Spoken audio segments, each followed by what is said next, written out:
Hi friends, ఈరోజు మనం Apple టీవీలో స్ట్రీమ్ అయిన psychological thriller series Cape fear గురించి మాట్లాడుకుందాం. ఇది జాన్ డి మ్యాక్డొనాల్డ్ రాసిన ద ఎగ్జిక్యూషనర్స్ అనే క్లాసిక్ నవల్ని బేస్ చేసుకుని తీశారు. కథ విషయానికి వస్తే 17 ఏళ్ల క్రితం తనని జైలుకి పంపిన లాయర్ దంపతులపై ప్రతీకారం తీర్చుకోవడానికి జైలు నుంచి బయటికి వచ్చిన ఒక ఖైదీ కథ. లీగల్ లూప్ హోల్స్ని యూజ్ చేసుకుని ఆ కుటుంబాన్ని ఎలా భయపెట్టాడు అనేదే ఈ 10 ఎపిసోడ్ల కథ.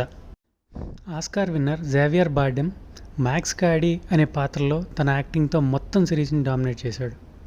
పెర్ఫార్మెన్స్ వైజ్ అద్భుతం, చార్మింగ్గా, టెర్రిఫైయింగ్గా, కొన్నిసార్లు సింపథెటిక్గా కూడా కనిపిస్తాడు. లాయర్గా ఆమీ యాడమ్స్ అండ్ ఆమె భర్తగా ప్యాట్రిక్ విల్సన్ యాక్టింగ్ స్టోరీకి మెయిన్ ప్లస్.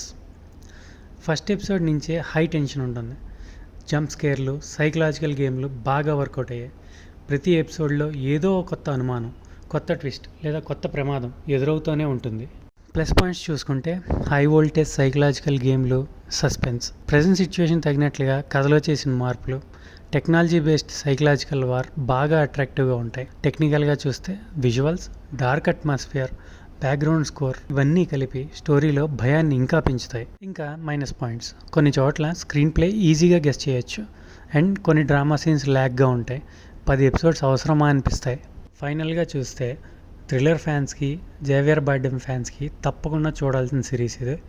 సస్పెన్స్ నిండిన డార్క్ ఇంటెన్స్ అనుభవం కావాలంటే కేప్ ఫియర్ చూడండి.